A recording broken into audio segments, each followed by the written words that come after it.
slight change of plans today. My scheduled interview with an Afghan refugee whose life was so dramatically transformed by the decisions of US presidents had to be postponed. Instead, we are going to jump down the timeline for something that's, well, let's call it more timely for today. It is Monday, January 20th, 2025, Inauguration Day. Inauguration Day for Donald Trump. So let's talk about Trump. An interview I recently recorded with Professor Jennifer Mercieca, author of Demagogue for President, the Rhetorical Genius of Donald Trump. Enjoy.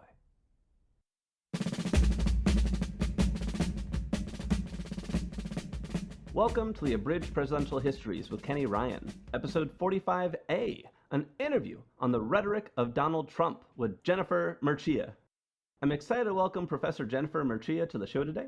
Jennifer is a historian of American political rhetoric at my alma mater, Texas A&M University. She is also the author of Demagogue for President, the Rhetorical Genius of Donald Trump. And that so unique rhetoric of Donald Trump is exactly what we're going to discuss today. Jennifer, welcome to the show.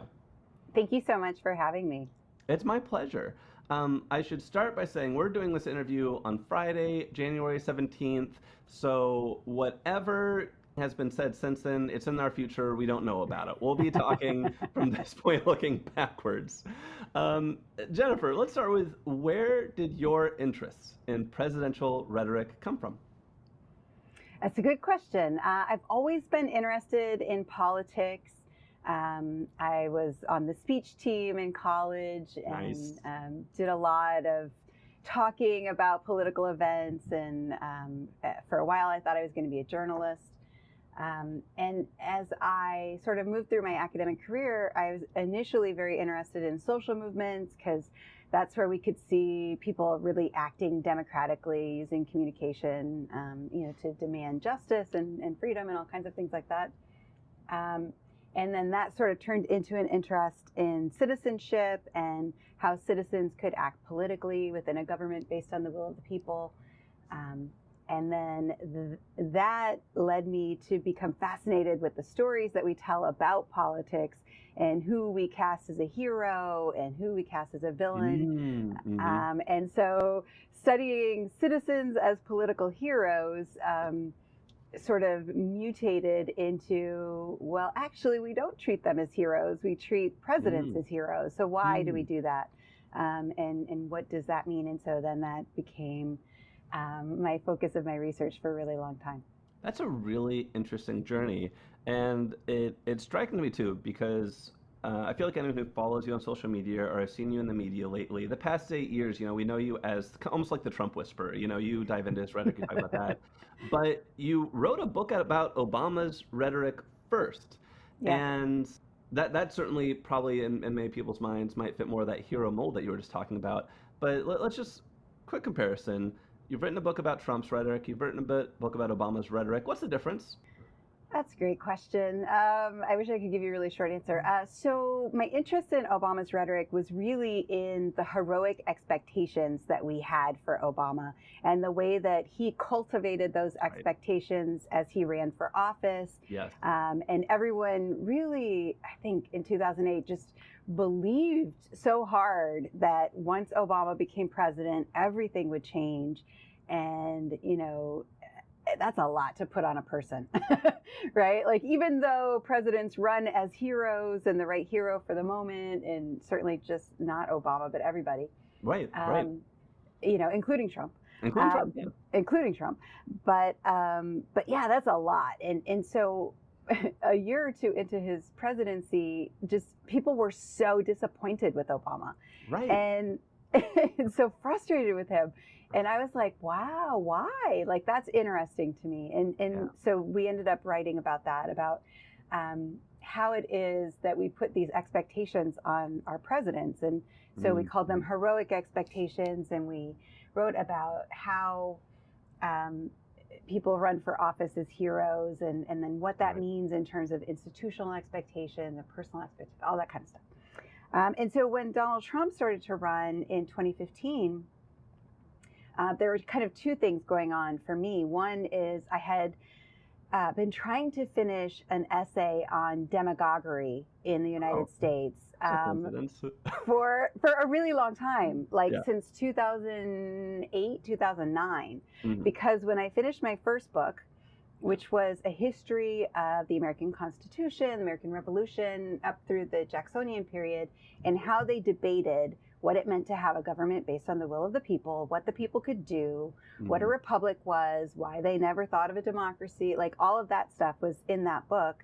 And there was this like shadowy figure, this character throughout that we were always worried about at that time, and that was the demagogue. Right. And so I was like, who is a demagogue? Like, who do we accuse of being a demagogue and why? Yeah. Right. And like, isn't it really that we're saying that we don't trust the people, because a demagogue is just a leader of the people. So if we don't trust the people, we don't really want democracy, then we're always going to be afraid of the demagogue, right? The leader of the people is always going to be a bad person.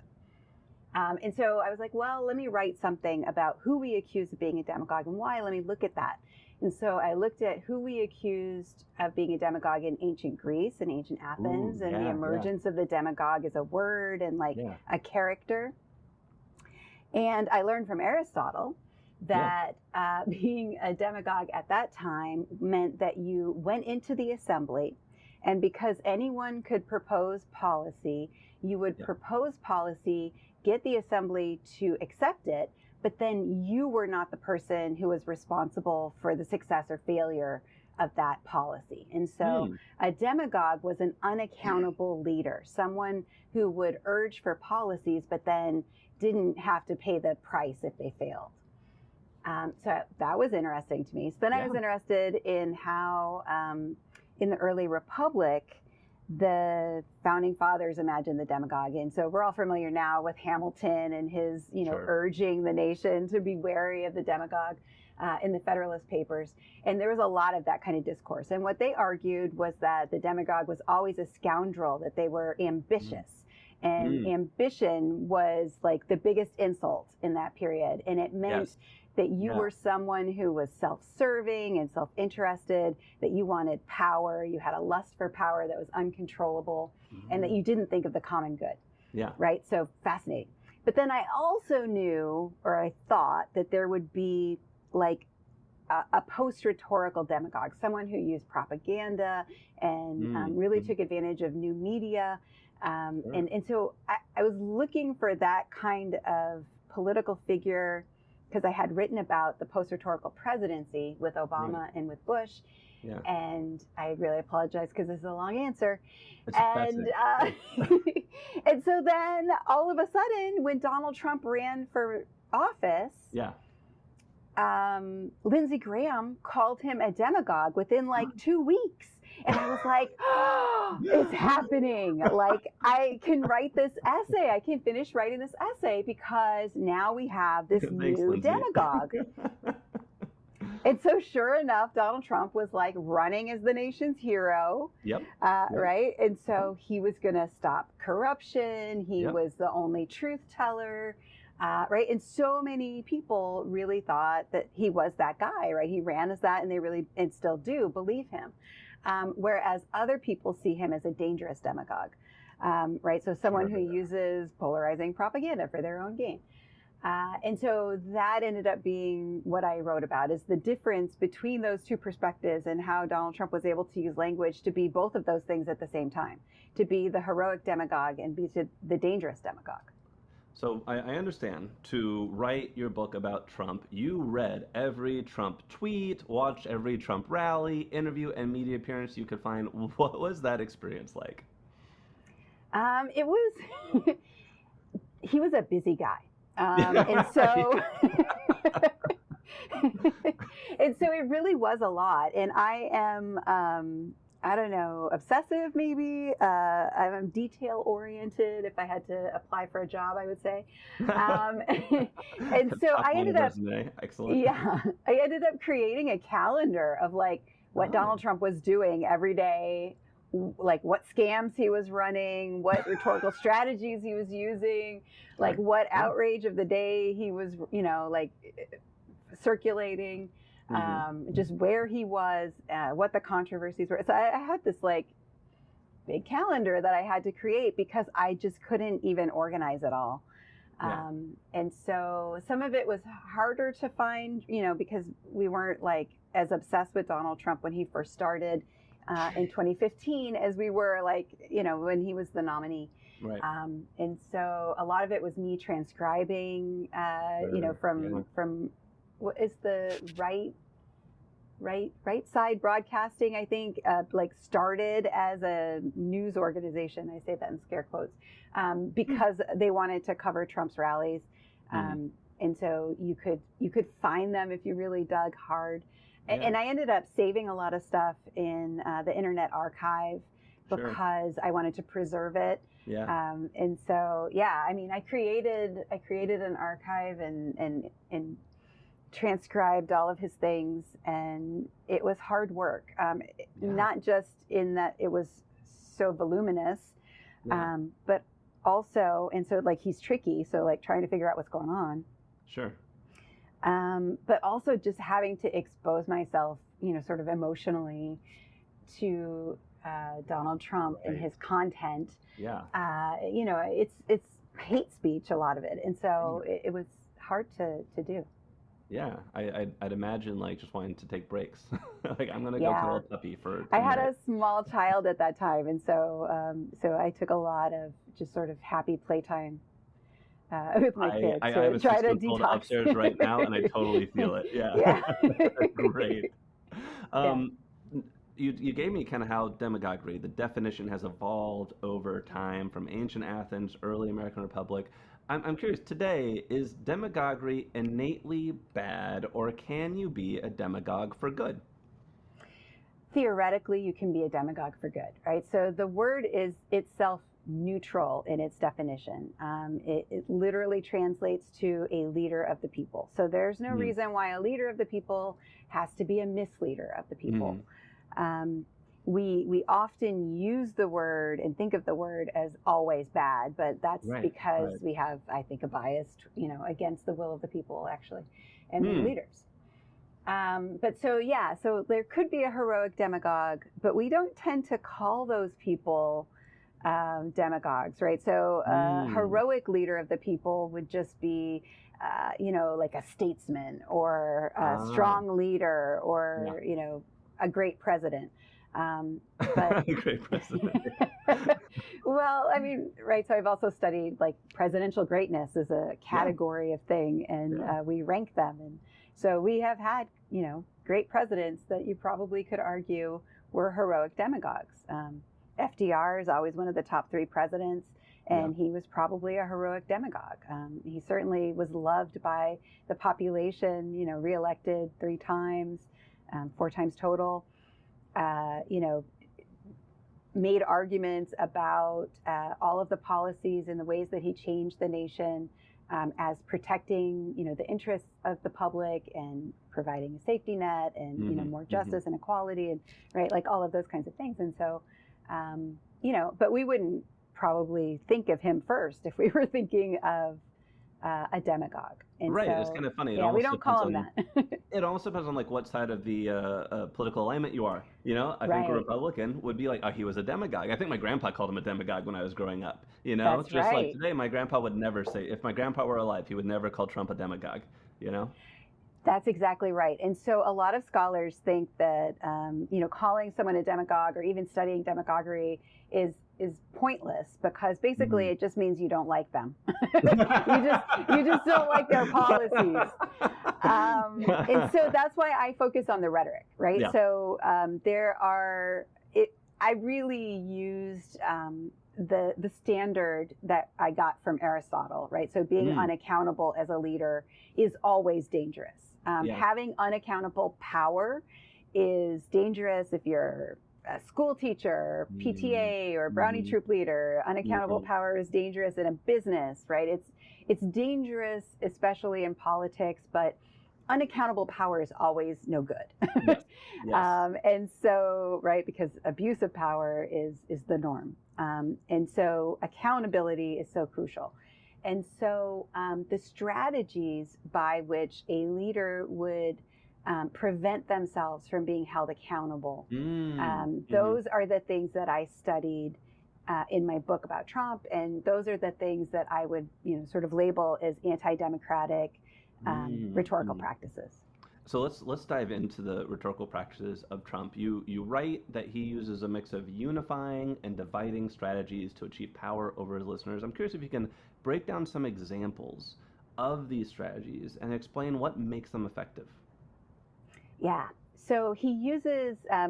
So let me just step back for a second to say that I started studying him and identified these 6 strategies in November of 2015. So I had been paying attention to him, when he started, but it was really in November of 2015. I had been invited by the New York Times to work on like a deep dive kind of analysis that they were doing about Donald Trump's rhetoric. And they had asked me to pay attention to what he said for a week in his tweets and his speeches and interviews. And, if I saw any examples of demagoguery. And so I did that. And I was like, well, he does these 6 things repeatedly, right, that week. And I kept seeing him do those 6 things. He still does those same 6 things. And he's very consistent in that way. He did some other things too that I didn't see him do that week. But primarily, like, this is what the book is describing these 6 strategies and just how he deployed them over and over and over again. So that's the backstory on that. So he uses 3 strategies to connect himself to his base, to connect in such a way that they see him as their hero, frankly. Right? So always running as a hero. To them, he is this heroic character, this heroic demagogue. And so the first one, and it's really the most important one, is ad populum. So ad populum is praising the wisdom of the crowd. And for Donald Trump, it's not just any crowd, it's his crowd specifically, right? And so he's always saying, that they're the best people, the smartest people, they're the real Americans, which is very important, that they've been neglected, they've been left behind, that he loves them, he sees how valuable they are, right? And so there's this real reciprocal relationship between him and his followers where he constantly praises them. He praises them for loving him, He talks about, how powerful he is because of them, that they're always a movement, right? He always describes them as having this really important relationship. And in so doing, he's always praising them. And then that also allows him to use his followers as a cudgel, right? To threaten others, to sick his followers on the fake media or the rhinos or the whoever's, right? And so that base of power that he has because of those ad populum appeals is really like the only thing that keeps him in power, right? A demagogue has no power if they have no people. And so he protects that base of power. And so he's just constantly, once you identify it, you'll hear it all the time. He's just constantly praising them. And in a way, it's just marketing, marketing speak. But he's specifically marketing himself to that public. So ad populum is really important for him. The second thing that's really important for him, and this is the one that folks really are sort of most interested in. It's been the word of the day a couple of times, and people always ask me about it. But it's paralipsis. And paralipsis, I know. And so these are all like Greek and Latin words. Like we've known about demagogues and their strategies for a really long time. But so paralipsis, colloquially, not in the actual translation, but the way I talk about it and think about it is, I'm not saying, I'm just saying. And so Donald Trump loves, I'm not saying, I'm just saying. Sometimes he will actually use that formulation. He'll say, I'm not saying that my opponents are weak, but they're weak, right? So he'll sometimes do that. But the reason why it works so well for him is, well, it's funny. First of all, right? It's ironic. And saying the thing that you say you're not saying while you're saying it, it's a joke. And people love that. But they also love it because it makes him seem like he's a truth teller. Yeah. I'm not supposed to tell you this. They don't want me to say this. They would never tell you this, right? But I'm going to tell you the dirty, dirty truth. And so then that makes them trust him more. Yeah. And it also makes it seem like he is unscripted and he's, really this truth teller. He'll just say all the real things. But it also makes it seem as though they know the real Trump and like the real backstage guy, and he's not putting up this show, right? He's authentic. Yeah. But the whole thing is an act, right? Like, because he tells you that he knows that he's doing it as he's doing it. I know I'm not supposed to say this, but so the ironic twist of saying the thing that you're not saying makes people laugh, binds him to his base, makes them feel like he's a truth teller and he's authentic. But it also gives him the out of plausible deniability. Yeah. And plausible deniability is like Donald Trump's get out of jail free card. He's been using his whole life. Literally. I mean, it has kept him out of jail. And so, for example, I wrote about his January 6th speech at the Ellipse. Right. And he will tell you, if you listen to him, you ask Donald Trump, did you incite violence in an insurrection on January 6th? He would say, absolutely not. My speech was a perfect speech. Did you hear me say peacefully and patriotically? Yeah. I told them to march peacefully and patriotically down to the Capitol. Yeah. And he did. He absolutely told them to say that. But he also told them to fight 20 times. And in the speech, as it was written, he was supposed to say peacefully and patriotically once, which he did. And he was supposed to say fight once, which he did not. Right? He embellished. Yeah. Right? And so he wants to redirect our attention to the thing that gets him out of trouble, peacefully and patriotically, and not focus on the rest of it. Right? Yeah. And that's the thing that plausible deniability does for him. And so he'll always say but not say. So sometimes he would get in trouble during the 2016 campaign for tweeting things like white supremacist content. And he would be like, what? I didn't tweet it. I retweeted it. Right? I'm not saying, I'm just saying. Right. Right? Yeah. So, when you retweet, you are responsible for that content. But he always wants to deny responsibility. So it's really, really tricky. And it's one of his favorite strategies. And then the third thing that he does to connect himself to his base is he uses American exceptionalism. And he uses it as part of his hero narrative. Like we were talking about before. So he always talks about, I was born on Flag Day, right? Which kind of makes him America itself, right? And so because he was born on Flag Day, he hugs the flag, he kisses the flag, he loves America, he loves the flag. And he claims to himself being the apotheosis of American exceptionalism. He represents what is great in America itself. Right?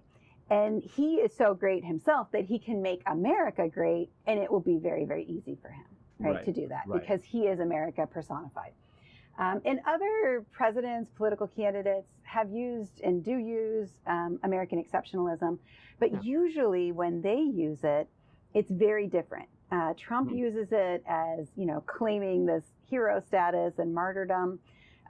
He uses it as America winning, whereas other presidents use it as American accountability, right? That these are our values. These are the things that we say that we stand for.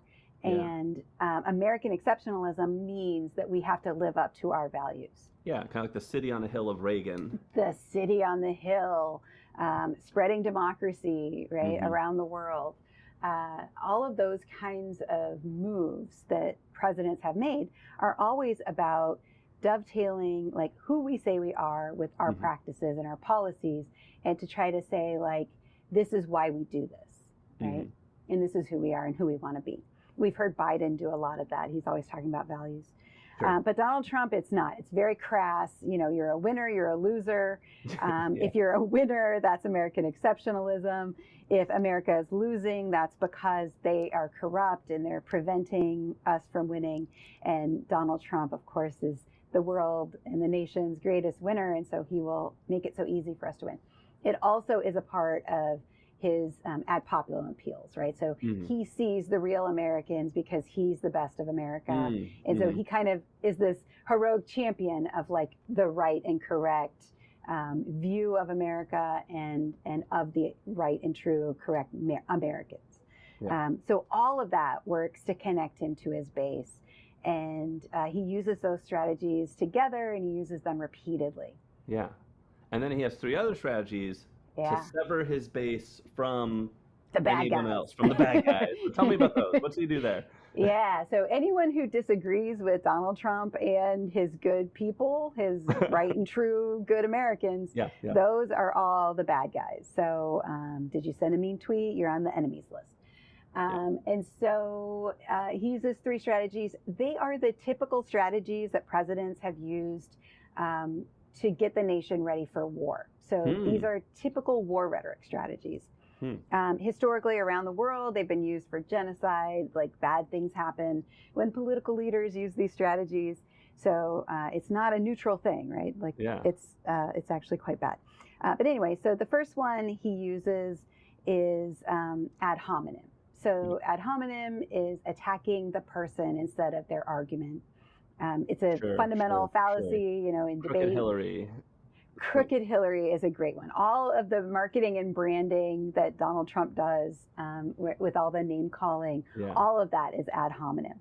And, you know, like I said, they're Latin words, and ad is a word that means to. And so all of the ad fallacies are redirection strategies. So you're redirecting the audience's attention from the central issue of the debate to the person. Right. So no matter what Hillary Clinton said or did, she was always crooked Hillary. And so then that redirects our attention to her, you know, fundamental dishonesty or whatever. But so ad hominem attacks are always ways of delegitimizing and discrediting your opposition. Right. And so they deny them standing to make an argument or accuse them of doing the thing that they are accusing you of doing, right? Being crooked. And so all of those strategies are very polarizing and a very important strategy for taking your base who like you, right, and getting them to hate someone else. It's branding them in a certain way to turn them into a hate object, which is the next strategy, which is reification. And reification is another Latin word that means treating people as objects. And so turning people from people, not treating them as human beings, but as enemy objects, as hate objects, something to be feared, despised, threats especially. Lots and lots of strategies like that. One that I wrote about in the book that is maybe salient is he talked about refugees, right? So people who were in desperate need of asylum and protection in the United States. He framed them as hate objects as a what's the word? Trojan horse. As a Trojan horse. Oh yeah, the snake poem. The snake poem was immigrants, so that was a different hate object. But this was the Trojan horse metaphor.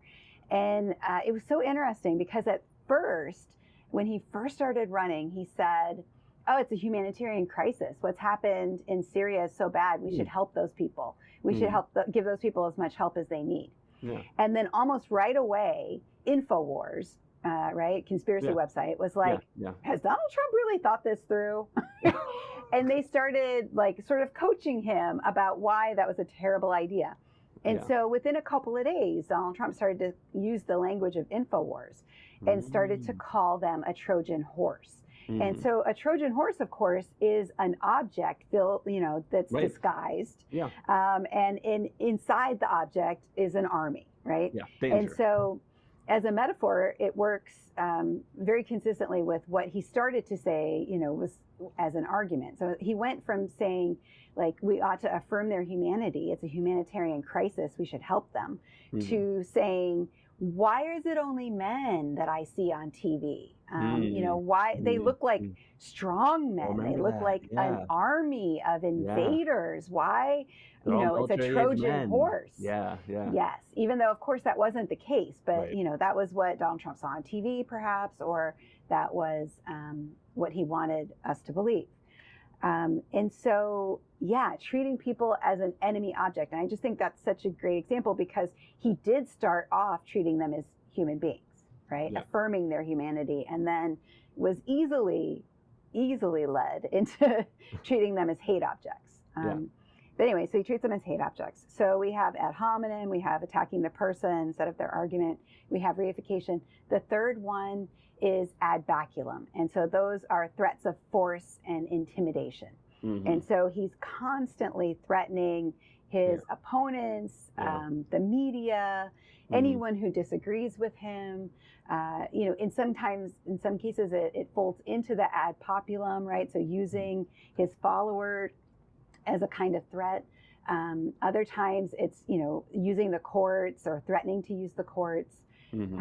People who study authoritarianism explain that authoritarian regimes don't follow the rule of law, right? So instead of rule of law nations, they are rule by law nations. And what they mean by that is that the authoritarian leader uses the law capriciously. Yeah. And so they don't use the law like we apply it equally to everyone, equality before the law. Isonomia is the Greek word for that. But instead, they use the law to punish their enemies and to reward their friends. Yeah. And so Donald Trump has always used ad baculum with threats about the law, right? We're going to change the liable laws so that, CNN or MSNBC, which he doesn't say that way, New York Times, whoever, so that they suffer consequences for these lies. We're going to put them in jail. We're going to lock them up. We're going to do all these things. His whole entire 2024 campaign has been run based on retribution, right? Yes. That was what he said in his opening speech was, I will be your retribution. And he has promised to seek retribution against his political enemies. Rhetoric, it doesn't exist in a vacuum. It exists in channels, rallies, media appearances, tweets, etc. How does he tailor his rhetoric to these different channels and use their strengths or weaknesses to his ends? That's a great question. He's pretty good with a rally. Some of his rallies in 2024 were long and kind of slow and boring. There's a lot of whining. But especially the first time he ran, he was funny. He has really good comedic timing. He was really good at gauging if the audience was into it or if they were bored a little bit. If they were bored, he would say something that would make them chant to get them excited. By the time we've been doing this for 8-10 years at this point, really the people who go to the rallies, they're just looking for the greatest hits, right? So they're just there because they want to chant, lock her up. They want to, scream USA. And so I think it's getting a little old for everybody. And so he's less good at doing rallies now than he was. He's been very good at Twitter. I think he had a better platform there than he does on Truth Social, but he was really good, or his team was really good at doing something that other campaigns have not done very well, which is essentially crowdsourcing ideas and memes. And so one thing that he did was he ran essentially a horizontal vertical campaign, right? So he wanted people to circulate content for him, right, amongst themselves. But then he also would pick up content, especially memes and ideas, and then recirculate them back to the, and so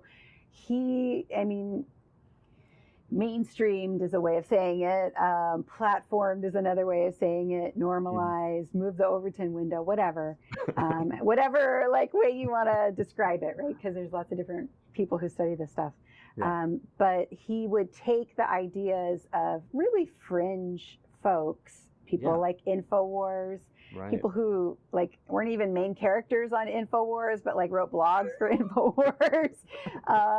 Like he took white supremacist content. Yeah. And they specifically targeted him, so that he would see their content. They had right. these, they called them hashtag happy hours, where they would every day target Donald Trump's Twitter feed to try to get him to recirculate and amplify their white supremacist content. Wow. And every time he did, they would celebrate. Yeah. They would just be like, woo, just thrilled. And they would lure him in, right? They'd be like, oh, Donald Trump is so powerful. Donald Trump is so manly. Yeah, I mean, they would just really like flatter him. It's really funny to see. Because it worked, right? Like, they had his number. They knew exactly how to do it. But so then that like would recirculate and amplify that content. Another way of describing it is narrative laundering. So that's where you take dirty memes, dirty content from, RT, Russia television, Sputnik, those kind of places from whoever, wherever, and make it part of the mainstream conversation and make it into a story or a trend that people who watch Fox News and would never necessarily ever come into the content on InfoWars or whatever would see, and they would be like, oh, and so that was how a lot of propaganda got smuggled into our national discourse. Yeah. But in all of those things, one thing that he has done quite successfully is he has dominated our public sphere for like a decade. And when you think about the attention economy and the way that so many different apps and platforms and people and, all of the different things are trying to gain our attention and keep our attention. And Donald Trump has calculated his rhetoric in such a way that he has been able to keep our attention so that every single thing he does that we're aware of each day becomes the thing that we talk about. Whether you love him or you hate him, right? He uses these outrage strategies in order to dominate us all. He dominates us through dominating the public sphere. And it's fascinating to watch. And, it's incredibly bad for democratic stability and things like that. But it's fascinating. How important is that media ecosystem around Trump to his success? Whether it's Fox News, the validation of Republican electeds, or support from, like InfoWars or other right-wing social media personalities. Could Trump's rhetoric succeed without all of that behind him, amplifying it from day one? It's a good question. We have some test cases of that, right? Yeah. So after the very first primary debate in 2015, he went to war with Fox News because he didn't like the questions that Megyn Kelly asked him during the debate. Right. He thought it was very unfair. So he stayed up all night tweeting mean things and basically forced her into exile for a while. And also refused to go on Fox News, wouldn't do interviews, and the two were actually sort of at war with each other for a few weeks, and Fox News capitulated, and when they capitulated at that point, they were fully behind him, and so even though they had to pay, was it $500 million, for libel because of the lies that they spread the Dominion lawsuits. Even though they're facing another lawsuit like that from Smartmatic, right? They still are loyal to Trump because he uses those ad populum appeals. And one of the things that he has done quite successfully is not only has he taken over the Republican Party, so that the party was unable to control him, but he has taken over the media ecosystem as well. So on the right and the mainstream media, so that they have not been able to control him. So, that sort of original definition of a demagogue as an unaccountable leader that, Aristotle gave us is exactly what Donald Trump has done, is that he has used these strategies to prevent himself from being held accountable. No one can hold him accountable. Not the conservative media, not the mainstream legacy media, not the Supreme Court, right? Because he appointed them. Not not anyone. The Democratic Party has not been able to hold him accountable. He is not accountable to the rule of law, right? So we have not had a more successful, dangerous demagogue in our country than Donald Trump. You're making me feel so good. I do apologize. How has, you mentioned the first week you watched Trump, he was doing the 6 strategies. He still does those 6 today. Has his rhetoric evolved in any meaningful way, or is it really very consistent? It's quite consistent. He doesn't always use the most extreme strategies. So one of the things that I wrote in the book is that I was interested to trace out the lock her up ad baculum chant. And it turned out that it started with his audience, his rally crowd. They're the ones that said, lock her up. They said it on InfoWars. And he almost never said it. And in fact, when his rally crowd said it, he mostly said, nah, let's just beat her in November. But he would say lock her up in 2 circumstances where his campaign was the most threatened. And so he kind of held it in reserve and then in his back pocket, right? And then played that card when he needed it. And then stopped saying it again and told his audience to stop saying it. And then after he won, you probably don't remember this, but he had a rally and they started chanting lock her up. And he said, nah, she's a good person. She's been through enough. Right? He's like, that played well during the election, but we don't need to say that anymore. Right. And he thought that everyone was going to be very nice to him and never criticize him.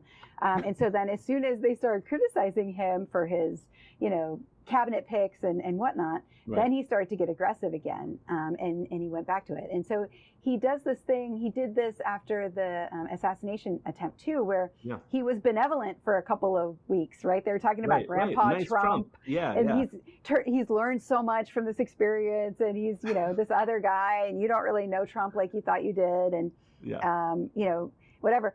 And then he was like, yeah, I heard them saying that. And I was like, nah. I mean, he just discounted the whole narrative. And so, I think he's very strategic. Like I said, with the paralipsis, he tells you he knows he's using the strategy when he's using that strategy. And I think, he probably doesn't know what an ad hominem is, but he knows that if you brand people, in a certain way, that you're framing reality for your audience, and he knows what the power of marketing is. Right. So he probably doesn't know the terminology, but he definitely knows what the strategies do. And he beta tests some things, like his low energy Jeb attack was actually his 3rd or 4th nickname for Jeb Bush. The first one didn't work very well. The second one fell flat. The third one, people were like, hey, they're like, hey, low energy. That's the guy. That sounds right. So there's rhetoric, and there's whatever it is when you are bragging about the size of your hands, redrawing impact areas of hurricanes on maps, or tweeting Covfefe in the middle of the night. And I mean, I just keep thinking, Howard Dean's campaign was once ended by an awkward yell. So why does none of this harm Trump? Yeah, it's fascinating how he can get away with anything. And I think it's because he has deployed so successfully all of these strategies that provide him with this immunity. But also, it's the fact that he's absolutely defiant. Other people, like Howard Dean, was like, oh, my bad. I guess I'll quit. Right? Donald Trump would never, ever, ever, ever say, oh, my bad. I think I'll quit. Right? He's absolutely defiant. He does not allow for community censure. He absolutely refuses to accept criticism. And if you can pull that off, then that's it. What do you think the lasting impact of Trump's rhetoric will be on American politics? Oh, arguments about future facts are weak, right? So they're predictions. So I try not to make them. But I I mean, do mean, you see do you see it impacting it so far? You know, Trump first line 2015. So let's look backwards. In the past 10 years, what impact have you seen it had so far on American politics? yeah, he certainly has created a permission structure by which people can be more aggressive and use more dangerous demagoguery in public. He has created a model by which people refuse to be held accountable and back down if they've made mistakes or been found out to have done wrong.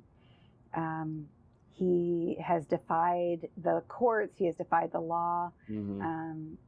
You know, I mean, and so in a way, he's sort of shown everyone that the system itself was weak and could be broken.